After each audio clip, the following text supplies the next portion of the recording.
Welcome students. आज के इस लेक्चर में हम ये बात साबित करेंगे कि किसी भी सर्कल का जो हमारे पास माइनर आर्क होती है उसका जो सेंट्रल एंगल होता है उसकी मेजरमेंट इस माइनर आर्क के कोरस्पॉन्डिंग मेजर आर्क के जो इंस्क्राइब्ड एंगल होता है उसकी मेजरमेंट से डबल होती है। ठीक है, ये बात हमने अप्रूव करनी है। अब क्या इसका मतलब हो सकता है, देखें यहाँ पर आपको ए बी जो आर्क नज़र आ रही है ये बेसिकली माइनर आर्क है, जबकि ए सी बी जो हमें आर्क नज़र आ रही है ये क्या जी मेजर आर्क है। ठीक है, यानी कोरस्पॉन्डिंग मेजर आर्क आ गई है।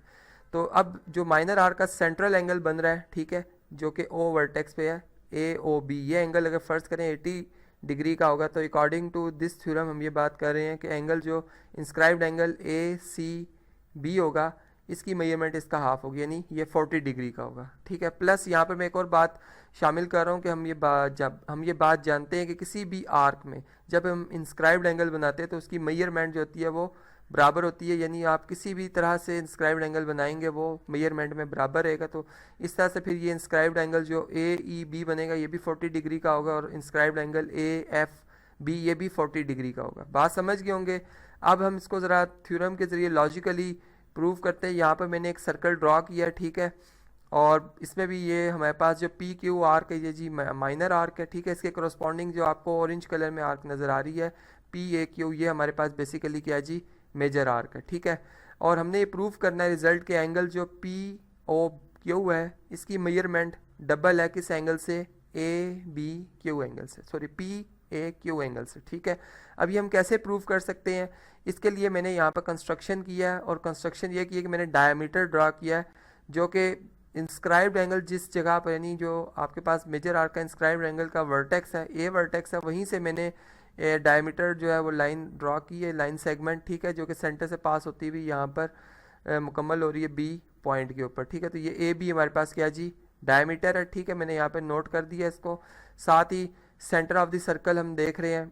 अब यहाँ पर अगर आप देखें तो हमारे पास जो एंगल्स हैं, यानी जो सेंट्रल एंगल है जो कि इधर हम इसको लेबल कर लेते हैं कि फ़र्ज़ करें ये एंगल 3 है और ये एंगल हमारे पास 6 है, क्योंकि इसके दो पोर्शन हो चुके हैं। इसी तरह जो इंस्क्राइब्ड एंगल था ए वर्टेक्स पर उसके भी दो पार्ट्स बन चुके हैं, एक इस पार्ट को हम 1 कह देते हैं, इस पार्ट को हम 4 कह देते हैं। ठीक है, इस तरह से ये जो पी वर्टेक्स पे हमारे पास एंगल बन रहा है, यानी ट्राइंगल के हिसाब से अगर हम देखें तो एंगल ओ पी ए जो है ये फ़र्ज़ करते हैं ये एंगल हमारे पास 2 है। ठीक है, जबकि ये एंगल जो हमारे पास आ रहा है ये हम फ़र्ज़ कर लेते हैं इसको 5 से लेबल कर देते हैं। ठीक है, तो इस तरह से हमारे पास दो ट्राइंगल्स बन रही हैं। मेन दो ट्राइंगल्स को क्लियर करने के लिए यहाँ पर और वाज़े करने के लिए मैं इनको शेड कर रहा हूँ। ठीक है, ताकि हमें ये प्रॉपर नज़र आए।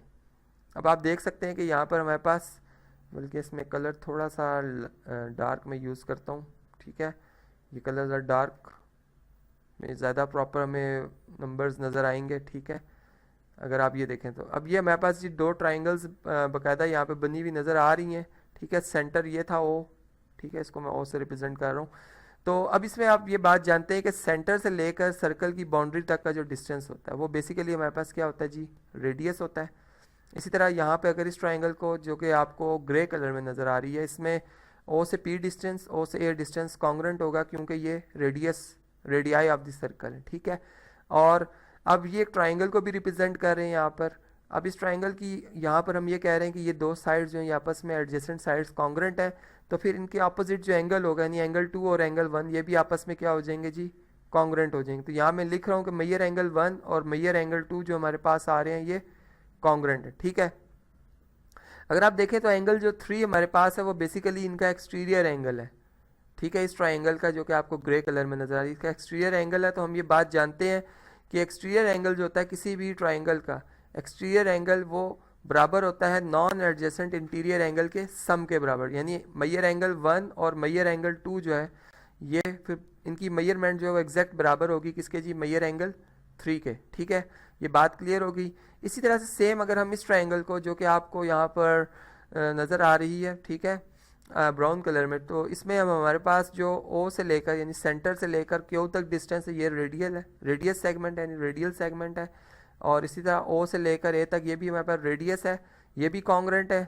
तो इनके जो अपोजिट यानी जो एंगल बन रहे हैं ये भी कॉन्ग्रेंट होंगे। तो इस तरह से हम ये बात कर सकते हैं कि फिर मेजर एंगल 4 और मेजर एंगल 5 हमारे पास क्या है जी कॉन्ग्रेंट है, और प्लस एंगल 6 जो इनका एक्सटीरियर एंगल है। ठीक है, तो एंगल 6 जो होगा फिर अगेन वही बात कि इन दोनों के सम के बराबर होगा, यानी angle 4 plus Maihar angle 5।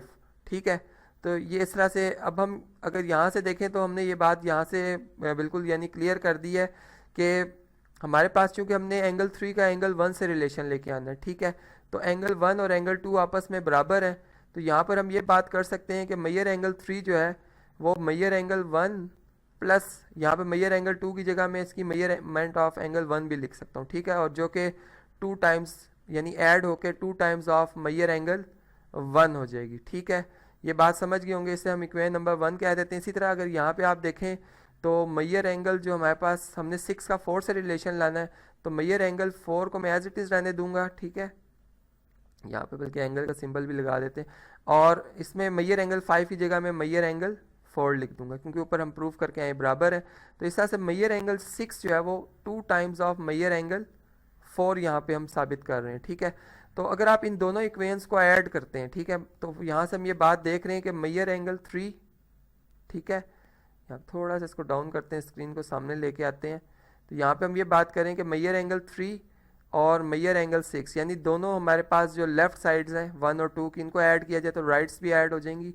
2 time of Maihar angle 1 आएगा plus 2 times of Maihar angle 4 आएगा।